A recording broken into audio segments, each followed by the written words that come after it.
Are you guys ready to get bucked up? If you're looking for something to give you the energy, focus, and endurance you need to conquer your next game or workout, then Bucked Up is for you. Bucked Up just released a new line of endurance products perfect for NBHL players and fans alike. Let me just mention a few. Go all out with Bucked Up's new full bore product, which focuses on blood flow and bringing more oxygen to the lungs and muscles. It also has other innovative clinical ingredients which will give you the stamina and power to push through the pain in practice, during workouts, and in games. Bucked Up's long range contains a proper balance of carbohydrates and sodium to refuel your body during your exercise, and Bucked Up IV will also restore the fluids and electrolytes that you sweat out during games. Also, be sure to check out Bucked Up's #1 best-selling pre-workout products to help take your training sessions to the next level. Head over to buckedup.com and use promo code NBHL20 to get 20% off your next order. Once again, that's promo code NBHL20 to get 20% off your next order. All right, welcome everybody to the Commish Chat Podcast. I'm NBHL Commissioner Anthony Sanrocco, joined by TJ Janus and Gianni Sanrocco and Matt Streibich for this episode as we take you through all the happenings of the National Ball Hockey League. Real quick, I guess. So Stribe, our creative director. If you see something online from us, there's a pretty good chance that Stribe has a fingerprint on it in some aspect. But let's go to you first, Stribe. How's your weekend? How you doing? Just got off the red eye from Vegas this morning. So, yeah, took a long nap today. I'm a little tired, but feeling good now. Chicklets Cup V2 out there, I guess. Yeah, second time. I think I just saw they landed there, actually. They're there for the game Oh, tomorrow. yeah, for the finals. Yeah. True. That would have been cool if you were out there for the parade, because obviously Vegas is going to win. Mm-hmm. Oh, we'll see. If this gets released and Vegas hasn't won, I don't know. There's nothing we're going to do about it, but there's no way that Vegas doesn't win. yeah, we can just cut that part if it looks like they're going to make the Panthers are going to make a comeback. Yeah. TJ, how was your weekends, NBHL? Great. We sold a lot again at the snack stand. Dogs were flinging again. BBQ chicken sandwiches, thanks to Gianni and Megan. They were great. But no, hockey went well. Spent some family time Saturday, but it was good to get back out on the rink. Boo are back. 2 wins. We just needed some games after that long month break, and we're back. So it was good. Yeah, not as great a weekend for the Tortugas. Went 1-1. Won a big game against the Mavs, but lost our rivalry matchup against the Hawks. But we did get to debut our beautiful, and we haven't released an episode since last week's games, right? No. So we got on the 4th, we debuted our beautiful new white jerseys, as you can see in the background here. Might not have won too many games with them, but we looked very good while playing in them. So that's what really matters. Fashion over hockey any day. You know, the Tortugas are kind of opening up the jersey division because the Caribou were having trouble scoring, and then they scored 5 on us. They've been doing great since then. The Hawks were having trouble scoring, and then they just put 6 up on us. So I don't know what they're going to do in their next game, but I don't know. We got to do something better. I'd like to specify that 2 of those were empty netters for the record. Yeah, whatever. But the Tortugas also opened up our scoring a little bit too. We scored 4 against the Hawks, which is the most we've had throughout the whole season. So, you know, I think players are just getting their feet under them. Yeah. I mean, that's what only our... I mean, you guys game, got the game? resurgence, right? You got the resurgence of the youth, kind of the college kids came back. Yeah. So we got you guys looked much better. A fuller squad, 3 lines of offense, and it was our 5th game of the year. So now we're kind of in full churn. Right. You know, I just wanted to touch on too. I went to the North Jersey Division games 2 weekends ago. It was my first time going up there and watching them play. And it's an indoor rink. It's much different atmosphere than the Jersey Division. It's, you know, mostly the teams. There wasn't a ton of fans or people watching like we have in South Jersey.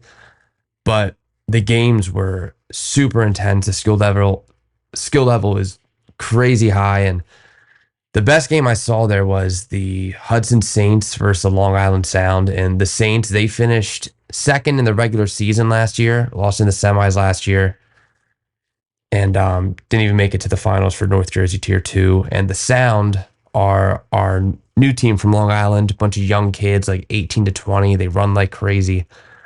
And their game, if you want to watch highlights of any game on our YouTube, find that one and watch it.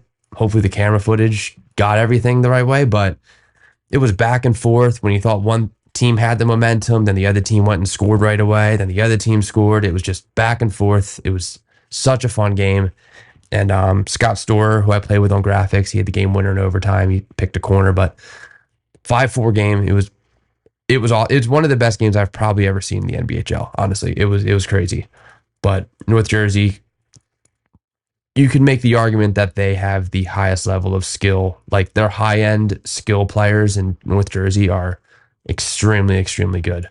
But it was fun to watch. Good to see a different perspective, and missed out on the barbecue truck we had in South Jersey that weekend. But overall, North Jersey was really cool. The other thing I wanted to make note of is we're going to be selling hats soon. Haven't put them online yet, but we're going to have NBHL logo hats. There'll be trucker hats this year instead of the dad cap. We'll have black hats. We'll have white hats. And hopefully by the end of June, they will be online somewhere for everybody to purchase. Ideally, they're for purchase by the time this podcast is released, but we'll see. And then we'll have our Pride hats for sale too. They will have our NBHL Pride logo, again, on black and white trucker hats, and those will be on sale too. And proceeds from those will go to the You Can Play team for Pride Month. So excited about that. First merch we're finally getting out this year. It's, haven't had things out the way we had expected to, but this is our first go around with that. And then the first true game related thing that we have to touch on was the Robbie Snyder goal. G, you called it. We love goalie goals here. Can you like how difficult is that to do as a goalie? Well, for goalies like me who stink at playing the ball, it's very hard. But for a guy like I see Robbie at practices all the time practicing it, like I know that he can pretty reliably get it down the rink like that on a shot. It is a big rink. I know we got a lot of comments that the rink was small. It's a big 185-foot rink. So for a guy like him, it's mostly about getting just the opportunity to do it because he has it in his arsenal. But there's not many times you're going to get the ball cleanly, you're going to be able to put it down cleanly, and you're going to be able to get a shot off without someone trucking into you. So just waiting for the opportunity to line up like that is most of the battle. But for a guy like Robbie, once he's in there, he had a clean shot, he got a lot of air, and he popped it right in. I mean, when it happened, it actually blew my mind. I'm on his team for those that don't know. And I mean, there was if you see the video, there's 4 or 5 players right, in front of him. It could have easily gotten blocked or, gone the other way and maybe a goal scored on him. But yeah, from what I heard from my teammates is that he practices it, pretty regularly. So I was yeah, that, that's impressive. And just how far he got the ball, and the players were positioned just perfectly where they couldn't catch up to it. And then, a player was shielding the other defender running after it. So everything kind of went perfectly for it to happen. It was funny. I was talking to Eric Zimmerman, who was on the Hawks, and he's the one who shot the ball on net at Robbie that led to the goal. And he was like, yeah, it was great tuning into social media all week. And every time I refresh, I just saw me dumping it in on Robbie. All week long, I just got to get reminded that we got scored on by a goalie. I'm like, yeah, well, like any other goalie, I mean, any goalie, that's really a good play. Get the deep draw. There's nothing wrong with it, but just when you have someone with the stick skills of Robbie, that's just kind of what happens. But yeah, great call, G. One for one of my prediction. My other prediction was the follower count. Looks like we're gonna hit that one soon too. So I'm just the ball hockey prophet over here. We just need more predictions, I guess. My next prediction is that we're going to get $100 million in the next week. So okay, hopefully that one comes true. Yeah, that would be great for the whole league. Yeah, that would be awesome. The other thing to touch up on was we released our power rankings last week. Stribe, another beauty graphic of yours this year. I think compared to last year, I like this year's graphic a lot better. No offense. Yeah, no, I mean, that's the whole point, evolve every year, make it better. I think we went a little cleaner this year, some of our designs. So kind of the more modern look that some of the other leagues are doing, like MLB, NFL, and everyone, just getting inspiration from all of them. And it helped too that we have so many more photos this year compared to last year. Oh yeah, that was the worst last year. It's you're looking for a team or a player, or even a picture from any division, and we just have no pictures at all last year. Yeah, so thank you to the directors for coordinating and all the photographers for taking pictures, because it's made our lives a lot easier on the graphic side and just posting articles on the website and everywhere we use photos, just having actual pictures of pretty much any player we could want. Just enhancing everything, Mhm. really. It has. Yeah. But getting into the power rankings, so what we had the tier 1 number 1 team was the Leominster Stars. The women's tier number 1 team was the McKeesport Riddlers. The tier 2 number 1 team was the A-Town Tropics, and the tier 3 number 1 team was the Bay Area Burger Boys. And what I learned is that we got none of those right because everybody was mad at us. Yeah. Everyone. I don't think I got one or saw one comment or one text that said, "Wow, you put us right, in the right spot." So Except the number 1 teams. They were happy to be there. yeah, Even the Tropics, I think they were joking, but they said, "Wow, number 1, we're not ranked high enough, still sleeping on us," or something like that. It's like, we just can't win.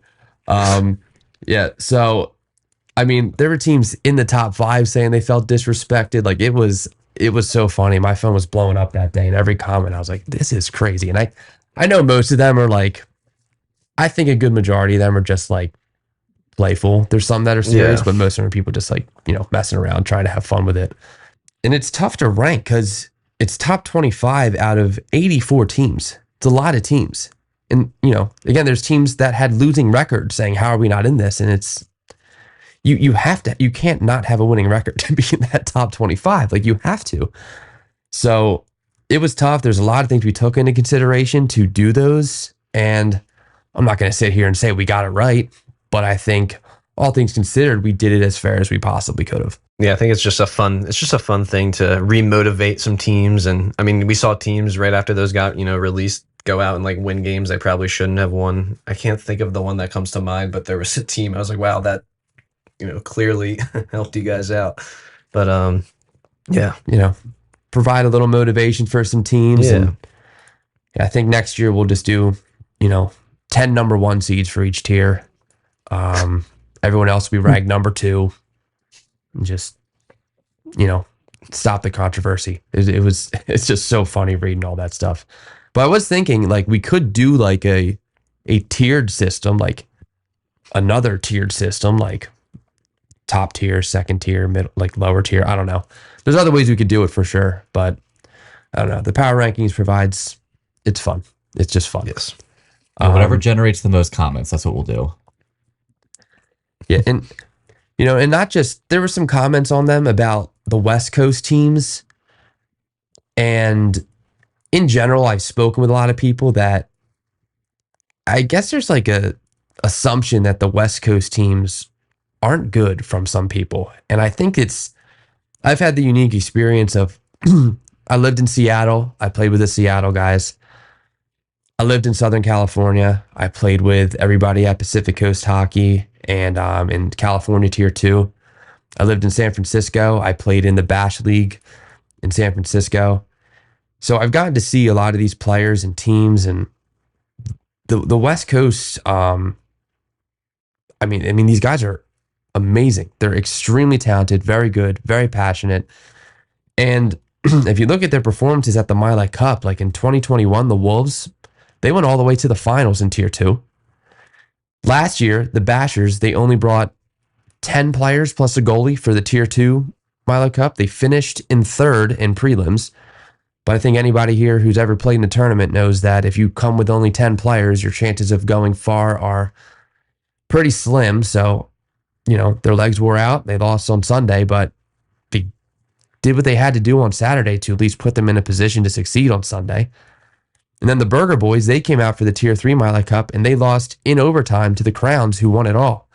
So I just, I see so much hate on the West Coast, and I think it's just, I have a different perspective, I think, than most, but they deserve more credit, and I'm sure they will continue to earn it as this league grows.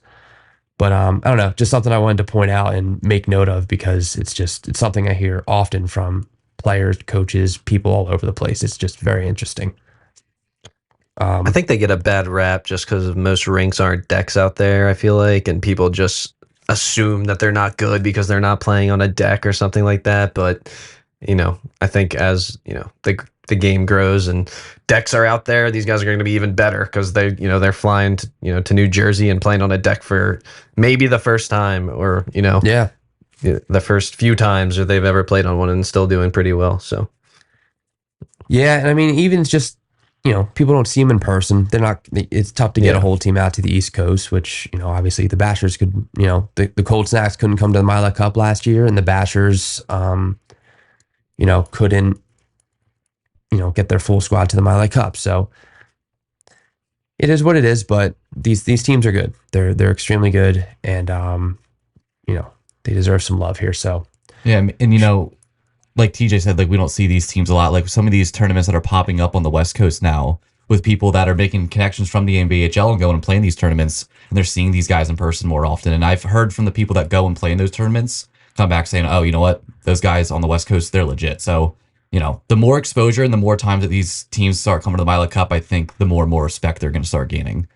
And then more social media stuff. There was a goal we posted last week, would be 2 weeks ago, I guess, of Denny Schlegel in Buffalo Tier 1, where Jesse Hackett makes a play in the neutral zone, like spins and throws a perfect pass to Denny, springs him on a breakaway. Denny goes in, gets a shot off, gets taken down, then like one hands it into the net. It's a pretty awesome goal. Honestly, if anyone else did it, it would probably seem a little more insane, but we're so used to Denny doing crazy stuff that it seems pretty normal for him. But someone commented saying that the speed was equivalent to 17 to 19-year-olds in Ontario. And I just thought that was one of the funniest comments we've ever gotten, because like Denny has led like, what's it, like how many worlds in points? Like he's a world-class player, one of the best, like he's literally in the Hall of Fame, right? Yeah, he was just inducted to the Hall of Fame for the ISBHF this past year. Yeah, so just seeing comments like that, it's just so interesting, because our social media has been more than ever, like, I don't know, we've gotten more comments, views, everything than ever this year, and the lack of understanding of the skill it takes to compete at the level that this league is and this sport is it's interesting. But again, this is, I guess, all part of the plan. Like, there really wasn't a big platform for ball hockey. Now there is, we've created something to some extent that people can see it and get exposed to it for the first time. And we just have to keep exposing people to it so they see what it takes to be successful at it. So, just interesting, just very interesting stuff. And the last thing here before we get to our divisions, we've had kind of an uptick in suspensions for racial and homophobic slurs over the past couple weeks. So policy remains at a zero tolerance policy, because we can't have it in our league. Needs to stop, and it's getting kind of ridiculous. So just don't say that stuff. And if something does happen, use our event report form. It's on our website. It's under resources. It's very accessible. Let us know what happened, what you heard, what you saw, even if it's not, a slur, if it's just something that requires a review for a suspension. We need to be made aware of it as soon as you can possibly make us aware of it. So you play on Sunday, on Monday, let us know, fill out that event report form and let us know what happened. All right, now, no more of that bad stuff. Let's get into the fun stuff. Division talk. I'll start at Tier 1 here in Buffalo. 716ers, they're still on top, still doing their thing. Denny Schlegel, as we just talked about, doing crazy things. And we had a rematch of the 716ers and the Daredevils, who was the Tier 1 Buffalo finals last year. Daredevils are up 2-1. 2 minutes left in the game. Denny scores 1 goal, ties it up at 2-2. Less than a minute left. Denny scores again, makes it 3-2, seals the win, keeps the 716ers undefeated. So just ridiculous. The footage is amazing. And are we really surprised with that team? They've only lost once in the regular season in the past in all 3 seasons of the NBHL. So almost had another, but their captain did not let that happen.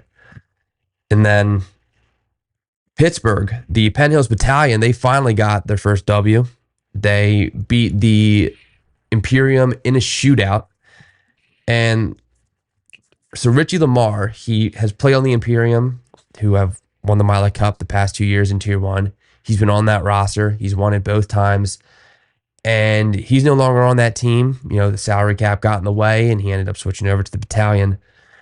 And I guess it's revenge. I don't know, but he got the game winner in the shootout for the battalion, which it's got to feel pretty good against your old squad, getting your first win of the season. You know, I'm sure that's the first one of, you know, many more that are coming for the battalion who started off pretty slow, but there's a way to get a hot streak started. It's beating the team that won the Miley Cup the past 2 years. So good for them.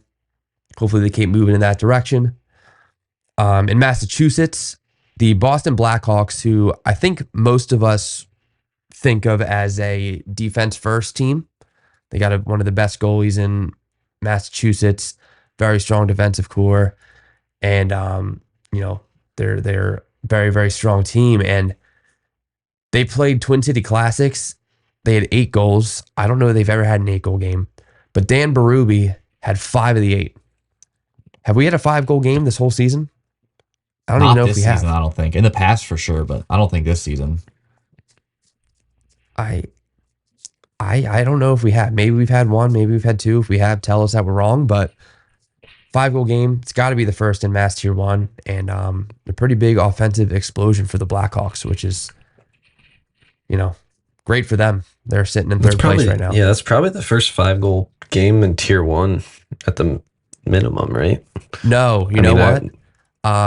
Taras Chernetsky of the he was on the Pioneers last year when he did it. He had 5 in the first period that one game against the Warbirds. Okay. So this is probably the second one, but I remember that last year. It was crazy. And then moving on to Jersey here, the Top Guns, they've had a couple weeks off. Gee, I guess it was just the way that the season got scheduled. They just haven't. Yeah, they had some like players that, you know, had conflicts and they had a couple of weeks off now, so they're doing some double headers later to make up for it. Their stock is going down in my head just because they haven't played in like a month and a half or whatever. I was telling G yesterday, I was like, I feel like they're not that good anymore. But no, they're really good. I was missing them is what I'm really saying. Where were they in the power rankings, Top Guns? 6, maybe? I think they were the number 1 rated team from Tier 1, right? Or From from Jersey. Yeah. Yeah, get a check. Yeah, but they so they haven't played in that time, TJ. Your team's kind of caught fire. You guys have gone 3-1 this month, and you're in first place. And then the Dogs, they're in second place. So Top Guns have done nothing wrong and have dropped to third, but you know, Caribou have finally, you know, they started off. You guys started really slow. Like, you guys weren't scoring any goals, and now we couldn't score. Now you look good. Dogs look really good. They've got Johnny Ruiz back, which, you know, always helps because he's obviously one of the best players in the sport. But yeah, we'll see. I still can't score. I'm getting outscored by our goalie right now, so it's all right. Not a good Just feeling. keep playing. I was like, yeah, good goal, Robbie. And then I'm like, yeah, I didn't score yet. And then women's tier here. So thought it was interesting. It's not, you know, a very telling stat, but none of the division champions from last year that are back in the women's tier are in first place in their division. DC, they changed all their teams, all their names and everything. So none of the GC, like the Daiquiris, are not back in the DC women's tier. But the Watauga Wild, who won Mass women's tier last year, won the Mila Cup women's tier last year, are in last place in Mass women's. The Deck Queens, you know, who won the New Jersey division, they're in fourth place right now in the Jersey Philly women's division. And the Steel City Snipes just moved into second. They were in third place for most of the season, but they just moved into second place this past weekend. They just beat the McKeesport Riddlers, who we had as number 1 as the number 1 women's team in our power rankings. They beat them right after we released the power rankings, actually, giving them their first loss of the season. But I don't know, just interesting that none of them are in first place. Obviously, there's the draft and you're not keeping the same team, but I know there's some core players that were able to remain on most of those rosters.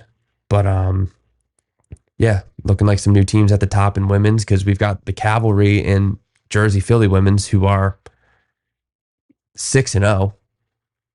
We just posted today Jasmine Martinez again with another clutch shootout goal against the Bobcats. You were up there for a little bit for those games, right? I happened to go up to get some stuff out of the shed for the women's tier, and so I decided to stick around, and I caught 2 games that both went into 1 overtime and 1 shootout. So I actually recorded the footage that we posted the day of this recording. But it was good games, good hockey, and a lot of people were out there. It was a nice day, so it's a good atmosphere out there.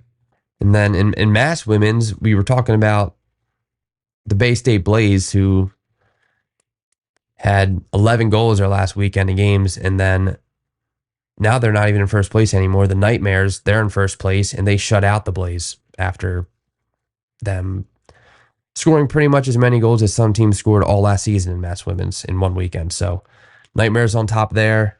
We touched on the Riddlers a little bit. They just had their first loss of the season in Pittsburgh Women's, but they're still in first place. They still look like a really good squad.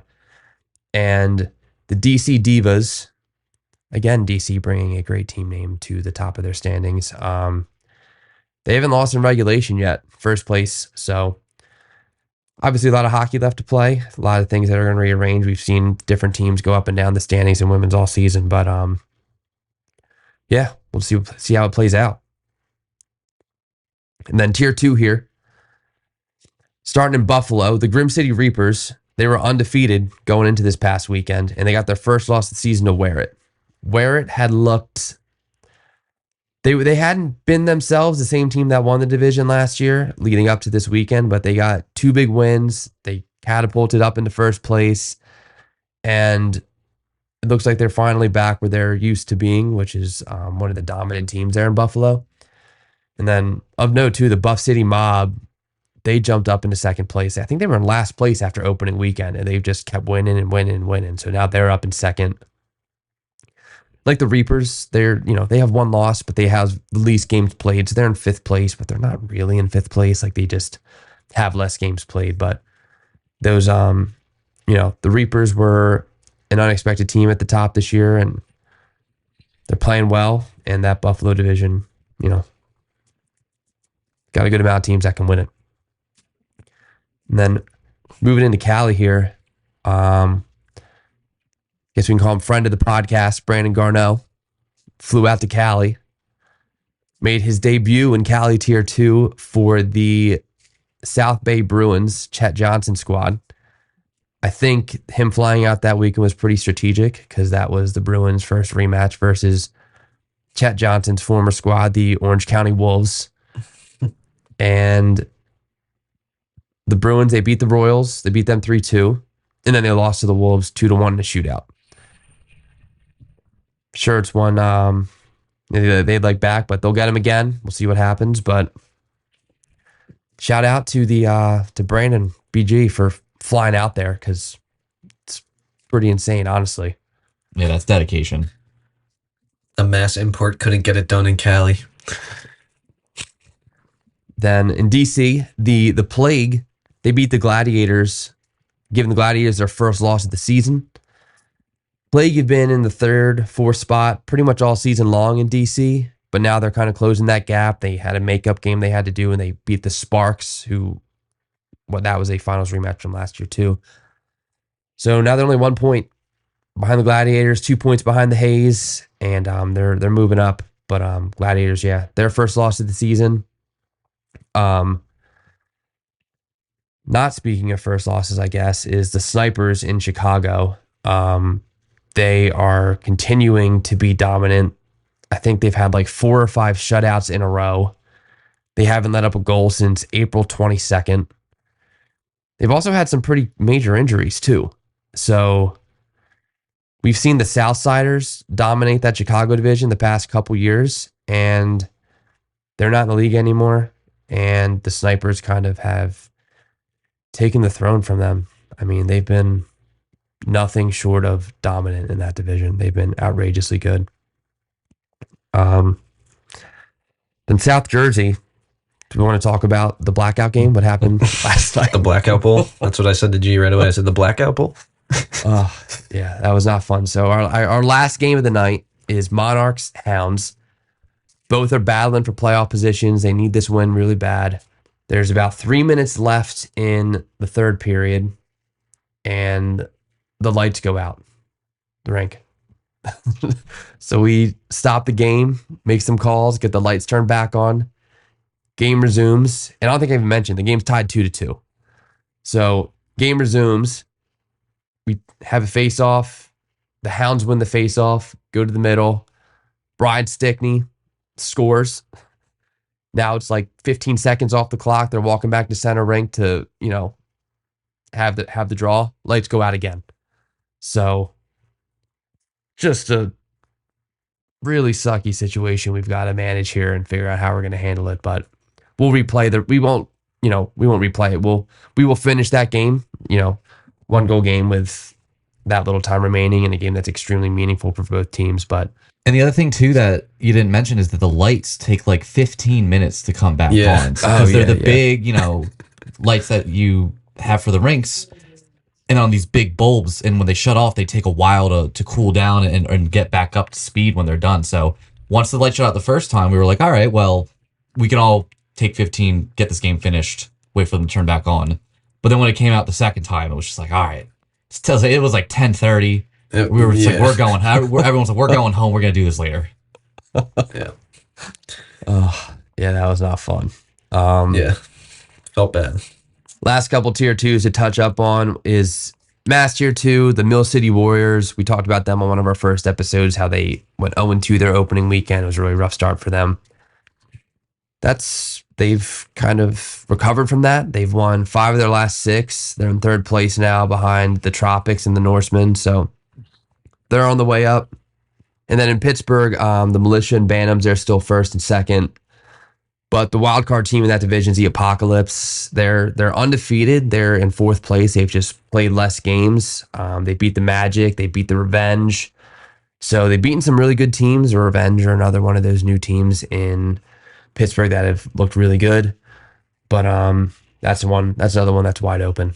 Militia, the heavy favorite. Or not, I wouldn't say heavy, but they're the favorite as they won it last year and are in first place right now. But these new teams and some of the teams from last year look really good. So we'll move here to Tier 3 and kick it to Stribe. Stribe, how's Boston Tier 3 going? What's going on up there? Boston's pretty interesting, actually. We're a brand new division. We have 4 teams, and the Massacre right now kind of looking like the front runners here. But Massacre are interesting because they only have like 8 people show up to every game, so they're running like 3 subs on the bench versus like the Rattlers and the Mariners and the Assassins. We have like 3 or 4 full lines almost every game. So I don't know how they do it. They're really, really experienced to the Massacre. Their shots and their passes are just on point. Their goalie's really good. But yeah, the Rattlers are going to give them a run for their money too. They have a lot of good talent there. Their size and their strength is really, really what helps them get those wins. And that rink's a little different, right? That's not a deck rink, correct? Yeah, so it's concrete. It was actually built by the Bruins Foundation a few years ago in the brand new park. So it's almost full size. It's a little smaller, but overall, like really nice rink. All right. Well, I guess we're looking for the Massacre. See what they do. Even with them being in first place, I feel like the games have there's been no blowouts in that division. It's all been pretty close. Yeah, not really any blowouts. Even like some of the bottom teams, like the Mariners and the Assassins, they're all really close games. Pulling the goalie at the end of the game, trying to get that tying goal, just kind of comes up short most of the time. Makes sense. Well, yeah, Boston Tier 3 looks like one of our stronger Tier 3s for sure. Got some very experienced players there. Another one of our stronger Tier 3s is in Carolina. The defending champions of Tier 3 of Mila Cup, the Queen City Crowns. They have not beat the Raleigh Squall, which is the stronger of the 2 Raleigh teams. They've now beat them, I think 3 or 4 times they've had to play them, and they've had their number so far. They've been close games, but Raleigh came to play this year. So we'll see. Crowns, they'll get it together. They'll be competitive. Once the playoffs hit, everybody makes the playoffs there. They'll be battling. But That Raleigh team's tough to beat. I think we had them at number 2 in our power rankings. Then in Cali tier 3, we can just touch on one of our more viral moments of the season was, Waldo's shootout goal for the Huntington Beach Fighting Goats. Waldo, it's a dwarf and plays on that team.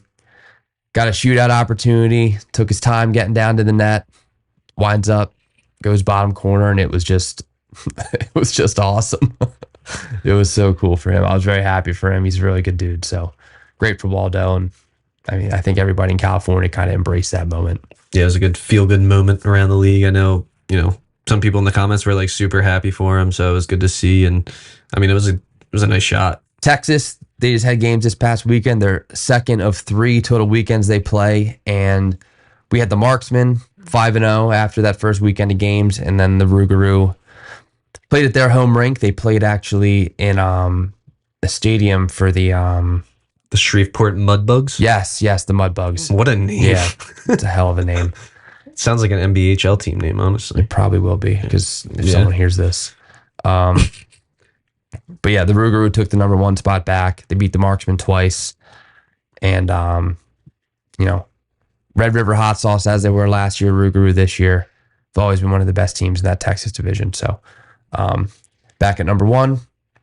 And also, I'm not going to spoil it, but they are working on a new division champions trophy that might be the best one in the league. So when that happens, we'll post a picture. But Harry Sy, the director, sent it to me, and it was just the coolest thing ever. So just a spoiler on that, or teaser, I guess, not a spoiler. Then our last couple divisions to touch up on here is Indiana.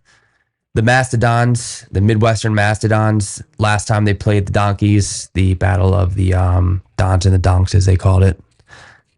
They lost to them, but they beat them for the first time, 4-1. And then they played the Counts, their second game of the day, and gave them their closest game of the season, losing 5-2 to them. So looks like those Indiana teams are catching up a little bit to the Columbus Counts, but we will see. And then in Philly Tier 3, we've seen the Dinos rise to the top of those standings. They didn't play the opening weekend, so we didn't really have a gauge on them. Second weekend, they played really well, and then they played really well week 3. So they are now 6-1, top spot in that division, and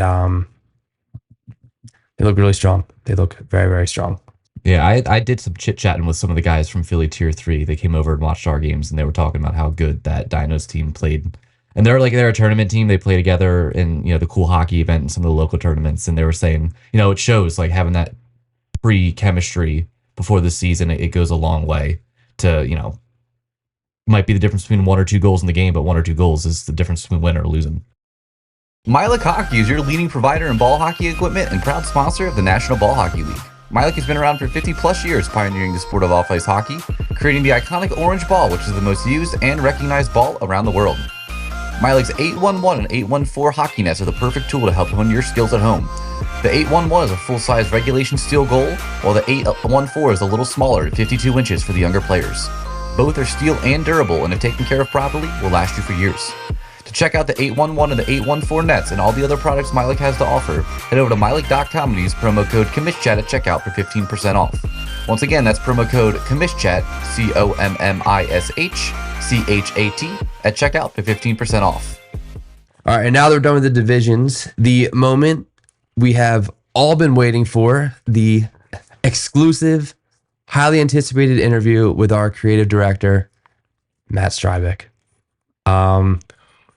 Guess we can skip the small talk part in the beginning and just kind of get right into it. So, Stribe, let's, what's your ball hockey background? Where did you start playing? When did you start playing? And where did you start playing? Yeah, so just like you guys, I'm from Marlton, New Jersey. So we grew up playing the same rink, same Marlton street hockey. I started in the Penguin division, so I was like, 7, 8 years old, right? Yeah. Yeah, just casual. Never played travel hockey or anything. Just played in-house rec. Same as you. Then I played up to freshman. Kind of thought that was it, but it's about the time the NBHL was starting up in Kings Grant. So that's how I kind of got introduced to you guys.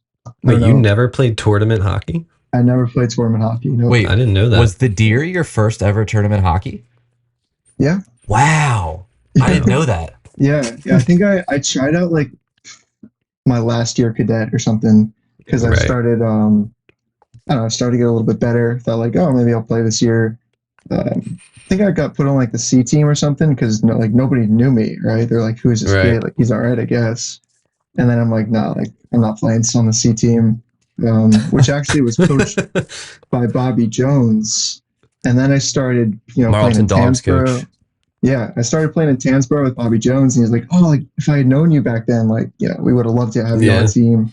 So That's funny. that was my youth hockey experience. Then you played ice hockey too. Yeah, I played for Cherokee ice hockey a couple of years, just high school, JV.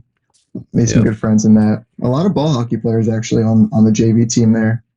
Yeah. I remember like you guys were a few years younger than me, and it was like just a slew of ball hockey kids that were like playing ice for the first time. Yeah. Felt like. Yeah, people Yeah. would like skip the high school ice hockey games for their like ball hockey Yeah. tournaments, and that was a little controversial. Yeah. And then with that, like, how did you start doing all the graphic design stuff you do now for us, and the photos and all the creative director things that we have you doing? Yeah, that's pretty interesting too. I guess like early in high school, I had my little iPod Touch, and I saw like one of the big things on Instagram was people doing like these sports edits where they kind of like take the pictures and make them real like crispy, put these filters on them and everything. So I started doing that a little bit, making some like player graphics for the NHL players. There was one in particular, Shane Gostisbehere. He was still in college at the time, or I think he was playing on the Phantoms at that point in the AHL. But he was like my favorite player for whatever reason. He wore the same number as me, like he played defense like me. And I made this little like collage of him and posted on Twitter, like tagged him. And I'm like 14 years old and he likes it. I'm like, oh my God, this is crazy. And then another person liked it. It turned out to be like his mom. And she was like, oh, like this is so cool. Like, can you send us the file? I want to print it out and everything. So she ended up like printing out this collage that I made like really big, like 3 feet tall almost. And she's like, yeah, we're going to hang it, in our house in our guest room or something. And I'll print out a second one, like have him sign it and send it back to you. So that's kind of when I was like, oh, this is pretty cool. This graphic design stuff. Did you get the signed thing back? It's in my basement still. It's pretty cool. That's sick. Thank you, Shane Gostisbehere, for giving Stribe some validation on Yes. graphic design. Yes, thank you. You should do like a 10 years later challenge or like 15 years later challenge. Yeah, Just make another graphic for him and see if he likes it. exactly. Yeah. And then with photos, like photos was kind of, that was later, right? Because I remember when we were doing the EBHL, and we explained this in our first podcast, but EBHL or Evesham Ball Hockey League was our 5-on-5 league based out of South Jersey that transitioned in the NBHL. And I remember you reaching out to me and just being like, hey, can I come take some pictures? And you're just like, yeah, sure. Like, was that your first like foray into photos, or were you doing it Yeah. before that? So that was 2019 season in the summer. Yeah.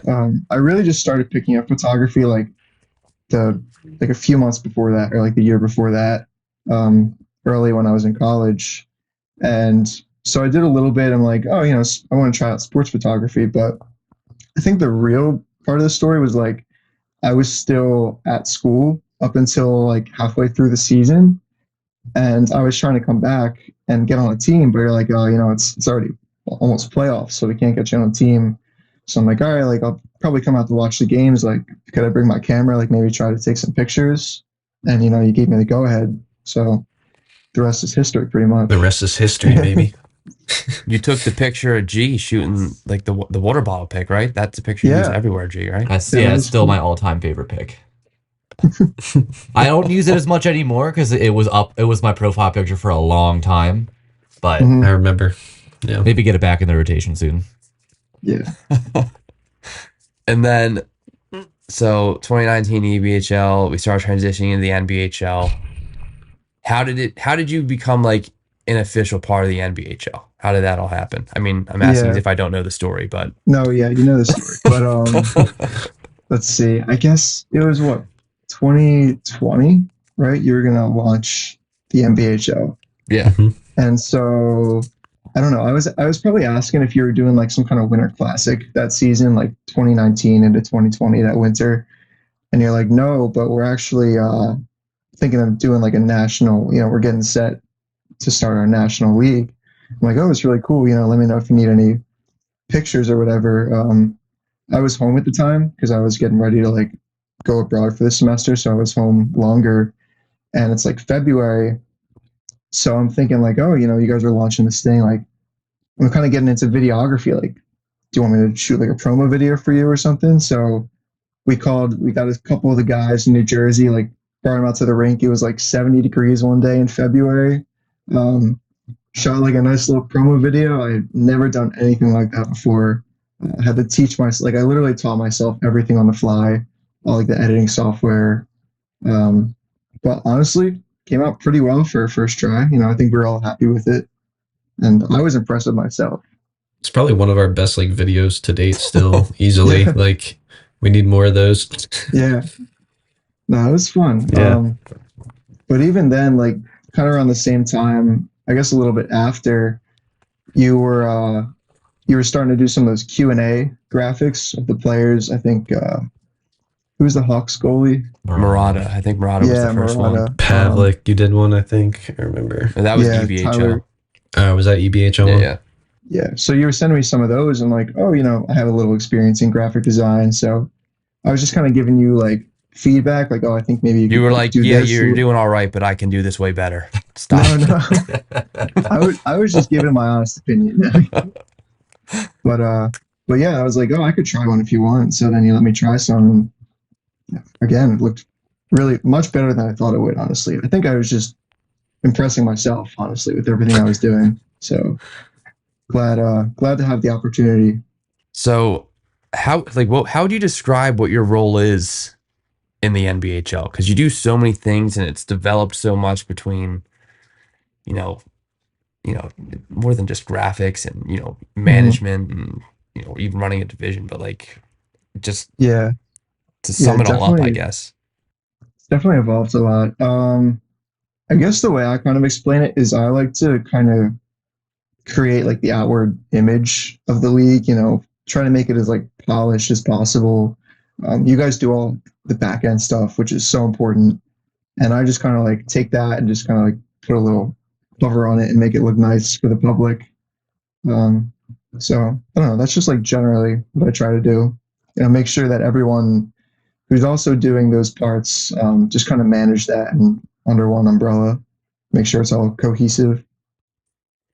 Yeah, I mean, I think the feedback we get so often is just how nice our graphics look and our social media and all that stuff. And I mean, all credit to you for the things like even our, you know, our standings, our scores, our, you know, upcoming games, our leading scores graphics. Like, I mean, I took if you look on our EBHL Instagram, like you're seeing my best go at that back in 2019. If you look at those graphics and you compare them to what we're doing now, it's night and day. Like that's why, you know, part of the reason I think we're looked at as so professional is because of how good our social media presence is because of the graphics you've made. So credit to you, but also I don't really understand how you manage it.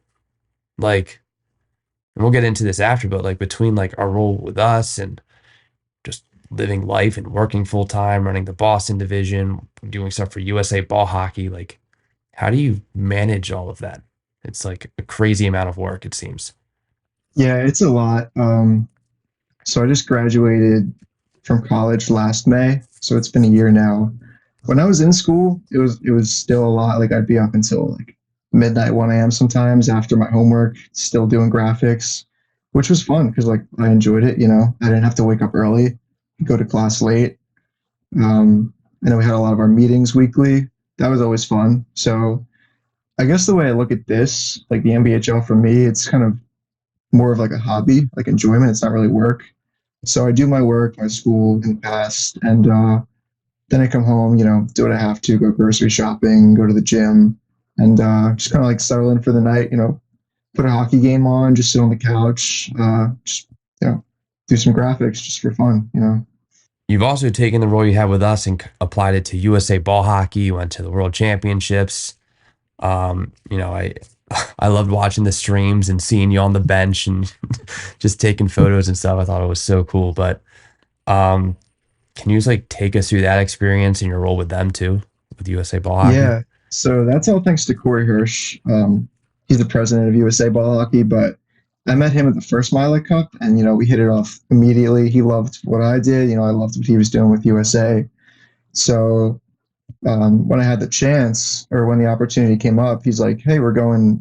The World Championships for the men and women's is in Montreal this year. Like, we want to take you with us. Kind of do what you're doing, like a lot of pictures, social media, graphics, and everything. And we just want USA Ball Hockey to look good, like the NBHL does." So I was really fortunate that Corey thought of me for that and had a good time. Saying now you're going to the Junior World Championships coming up, right? Yeah, less than 2 weeks. It's crazy. Where are those at? Where are you going? It's in the Czech Republic, Liberec, I think is how you say it. It's like an hour outside Prague. Really excited for that one. Yeah. Yeah. Jealous. I have some help this time though. I have EJ Dwyer and Declan Moffat are coming from Pittsburgh to help me out with some video. Oh, Declan's coming too? Yeah. Oh, that's awesome. Mm-hmm. Yeah. So I don't know how you manage it. You do a ton of stuff.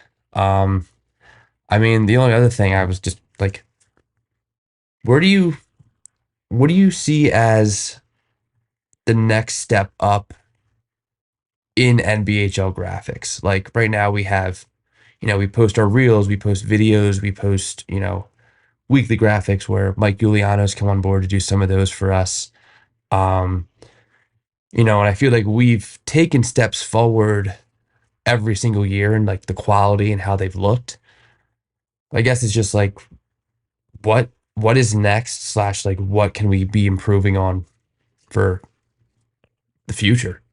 Yeah, I think like stats, honestly, we need more stats to talk about, because we look at the NHL social media, like, NFL, even PLL, the lacrosse league, and they're always posting stats like, oh, this player has, this many goals in this many games, or his like face-off percentages this much. And that's really hard for us to do, obviously, with, the amount, like the sheer number of games that we have. But I think that's really what would give us more content to like post about, and like more shareable content and all that. Just kind of the comparisons across, like, between players and between divisions and everything. So you don't think we should post more graphics about the amount of undefeated teams in the league? No, too many undefeated. Yes, I agree with that. Every week it's like, all right, what's our graphic for this week? And someone's like, oh, these are the undefeated teams. Let's talk about them. Like, all right, we've done that for the past 4 weeks straight. Talk about. I think another thing that, could have mentioned in that is like, not only, the graphics or the content of the graphics that has been stepping up, is like the process too, right? Like you've, automated a good portion of them, you've made things way more efficient for, people you're managing and things like that. So it's been, that's another thing I think that, you've developed and, is only making us better and stuff like that. Yeah. I think behind the scenes, like, that's the story of the year, honestly, for the NBHL. It's, automating all the graphics. Last year we had a couple guys did a great job, but they were like manually inputting in Photoshop, like all the upcoming games, all the final scores, standings, like stats, everything. And in the off season, I had a lot of free time, and I was thinking like, oh, Photoshop has like coding capabilities, so you can like write code for Photoshop, and then you can be able to like import like numbers, like sheets, like Excel sheets, and it'll pretty much like fill it out for you. You can change colors, you can change text, you can move boxes and everything. So that's just saved so much time. It took a lot of work. Like, again, that's something I learned on the fly. I had very little coding experience going into this, and kind of had to like, go through YouTube videos, like spend hours testing and prototyping and everything, but it's been such a time saver. Like a lot more time up front to kind of build all this out, but then like week to week, it's like, hey, we got all the stats, updated in the spreadsheet. Now I can just download it and then like run the code, and it's done for every division in like 5 minutes. Such a time saver. I remember when you told me you were going to figure this out, and I was just like, yeah, sure.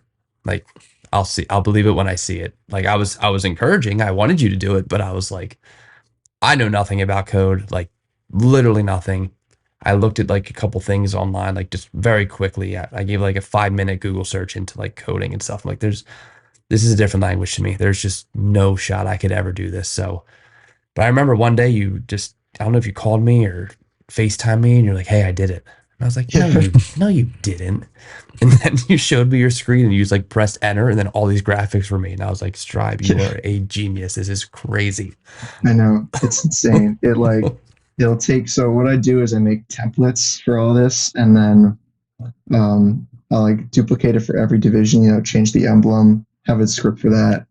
And then I have a file for every division, and what I'll do is I'll just upload the stats or the schedule or standings, and I'll tell Photoshop to run the code, and it'll like open up the correct division, like update it, save it, export it, and then it's just all in my files. I can just upload it to Google Drive for the guys to post.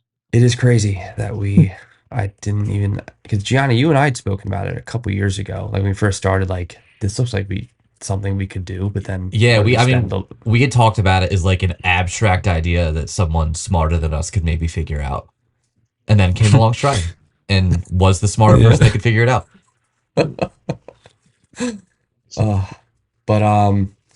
Stribe, you're a massive part of the NBHL and our success, and we appreciate all you do, man. Like I think the whole league does. I love when I see people comment like Stribe with like the goat emoji or something like that, like because people appreciate it, and it's not just the graphics, it's the photos. And I know you're very present at the Massachusetts divisions last year and been there a couple of times this year just to take pics, and people just appreciate it, and people need to know the man behind the scenes. So Stribe, thank you for all you do, man. Yeah, well, thank you for giving me the opportunity. It's been a huge part of my life. Really get a lot of enjoyment out of it. So thanks again. All right. If you had one thing that you wanted to tell the world, what would it be? Anything at all, or hockey related? Yeah. Anything. You don't have, anything. Is a hot dog sandwich. So, we do it with every guest. I don't know if you listen, but I have a fun fact. I like literally never done it. So my fun fact that I like to drop is that the size of like the rockets that go into space are based on the size of a horse's ass, because back in the day, like in Rome, they used to make like the horse trails, right, for the horse carriages. Okay. So all of these roads were based on the size of a horse. Okay. So then even in America too, the same thing happened. So, they built tunnels around these roads that can fit like a horse and everything. So these tunnels still exist, and like they have to transport and ship these rockets like across the country, but they can't fly them on a plane, obviously. So they got to put them on trucks, and they got to fit through these tunnels. So obviously they have to fit within the same constraints as like how big a horse's ass is. So that's my fun fact. That was incredible. That's really incredible. I'm glad I asked. No shot in the world I could have anticipated that answer. Yeah. All right. Well, thanks, Stribe. And that about wraps that up. Matt Streibich for you. Thanks, guys. All right, and now it's time for the Hockey Militia Ask of the Week. We posted this on Instagram this past week, and the question this week was, if you could create an NBHL award, what would it be? And I mean, this one had a ton of, I feel like, responses, and a lot of varied responses. Some were great, some were awful. But here's some of the funny ones we got. Best mustache, best beard, best haircut. I guess that's just all about hair. Just obsessed with hair, yeah. Yeah. I feel like there's a ton of people that could probably win all of those awards, so that one would be tough. Yeah, it'd be a tough award to win for anyone, Can't imagine who would place first in that. Yeah. You know, it would be funny for us to put up a post one day of just like, honestly, let's do it this week. Of just we go through our photos and find the best hair in the league. Yeah, that's a good idea. Mhm. Just do a little Friday flow post. Ooh, Friday flow. Wow. A new theme. Okay. Wow, people are going to hear our thought process live here. And be disappointed when we don't do it. Yeah. Yeah, we have to do that now. We have to. You hear the full process. You got to hear me shitting on it a little bit, but Yeah. Yeah, what Fair about enough. that sucks, Stribe? Tell us. I don't know. I feel like it needs to be ironed out a little more. You know. This is what we deal with, guys. All right. Next one we had was best drinking team. I mean, I have a nominee for that. I think the Space Pirates probably win that one league wide. What do you think, G? I mean, at least in Jersey, but I haven't seen the rest of these teams in the parking lot after games, so who knows? There could be some dark horse out in California that's gonna run them out of the table. Well, I have to give them love here because they were upset with me a few weeks ago. So you guys got this one. If we had a Milek Cup of drinking teams, you definitely are going to see the Space Pirates there at some level. There's a few teams in Jersey, though, that give them a run for their money. Yeah. We'd For like sure. to have fun here. Some other funny ones we had was player that most exemplifies ball of his life. For me, the clear winner of this is J.D. Dutney, Massachusetts. If you read a story online, he literally, went to Switzerland to play professional ball hockey the past month or two, and it's just a really great story if you read it. Yeah, it's pretty outrageous. I mean, I remember when I first learned that they had like the Swiss Pro League. I couldn't believe it. But that's a stud. I'm glad he went over there. Yeah, that story's, if you haven't read it, another shout out for Sophia Thomas, who I think we shouted out in the last episode too, but she's pumping out some great content for us. But that JD Dutney story is pretty cool. He's definitely exemplifies ball's life, if anyone does. Okay, I was so confused on where that was playing into these this list, but now it all makes sense. Okay. Next one was Clothesline Award, goalie who gets hung out to dry the most. It's a pretty good one. I don't know if they would love that award, but I'm sure whatever goalie would win that award would love to shove it in their team's face. True. Worst helmet. I actually like that one. There's probably some crazy different helmets around this league. That may be a post. I don't know in the future. That could be. And then from one of our social coordinators, Ian Gordon, the Ian Gordon Award, longest time spent on IR. What is this, like 2 seasons or something? Yeah, I think he played at the very end of 2021, missed all of last year, and has missed all of this season so far. Hopefully you're back soon, Ian. Yeah. But I don't know if there's anyone else who's Stribe. tough to compete with. Actually, yes, Stribe, Yeah, you're on IR. competing. I'm on IR right now. So I think I'm making my season debut tomorrow, Tuesday. are you? Oh, Yeah.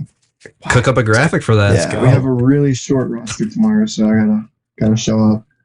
Hell yeah. Playing goalie? I'll give you some pointers. Can we get Mike to make a graphic? Stribe returns or something? Yeah, be a really little picture. I haven't played in a while. Yeah. That'd be good. We could probably find one of you on the Wildcats, right? From last year and last year too. Maybe. There's one of me on the Fitchburg Flakes from season 1. Great logo, Fitchburg Flakes. Yeah. Wow. The Flakes. Shout out Casey Cormier.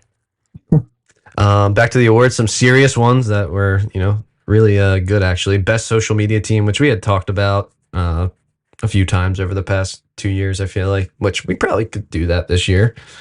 I guess I don't know how we would vote on that, but yeah, It'd be I think that's a really good one. Indiana division leads the way in that right now. Those True. in quality of content is Right. outrageous. There would probably have to be like quality, like humor, Yeah, worst, Southside Rats. something like that. Southside Rats are up there for sure. Yeah, they got the Yeah. memes. Yeah, that's what we We want. need a whole social media. Other ones in Dundies. Ooh, exactly. Some other ones, best Selly. That one would just be tough, but just getting all the videos. But yeah, that maybe we'll compile some stuff for the future. Rookie of the year. That's probably one of my favorites. I mean, it's just tough because who's a rookie? Yeah. I mean, maybe when we're like 10 years in or something. I don't know. Yeah, I feel like it's too early on to do a rookie of the year. Yeah. Next one was fourth liner of the year / glue guy of the month, player who may not lead score sheets but is important to their team's success. It's kind of.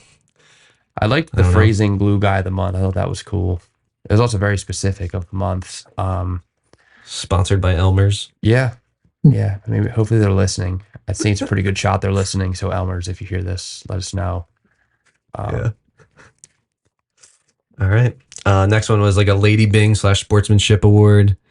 I mean, these are all very possible. It's just, are we going to do it? I don't know. And then the next one was community award, growing the game, which I did like a lot. I think we should recognize someone, like whether it's one or multiple people for, their contributions to the growth of the game. I think that one's definitely a good one. Yeah, I think that's what kind of spawned this graphic, was like the idea of having an award like that and see what other stuff people would come up with. It's just like awards like most valuable player, most valuable forward, most valuable defenseman. Like, it's based on the stats that we have. Like, it's easy to quantify, I guess, like who deserves evidence. Yeah. These are so much more difficult to do. And when we have 3,200 players in the league, like, I guarantee you there's a glue guy or glue girl that like we don't know. Like, we just don't, because they're not on the score sheet. But I'm sure they're doing some cool stuff. But we'd have to have a nomination process for stuff like this. But it's all things that I think long term I'd like to have many more awards and more league wide awards as opposed to division wide. Right. I agree. But I think on that note, that's it, I guess, right? Yeah, that's it, boys. Wow. The Stribe episode will go down in history as one of the best. Wow. But no, thanks everyone for tuning in again. Make sure you check us out on Apple Podcasts, Spotify, YouTube. Gets posted on all 3 platforms. Yeah. Otherwise, keep following us on Instagram and check out all the content, all the articles, and we'll catch you on the next one. All right. Thanks, everybody. Thanks, everyone. Bye.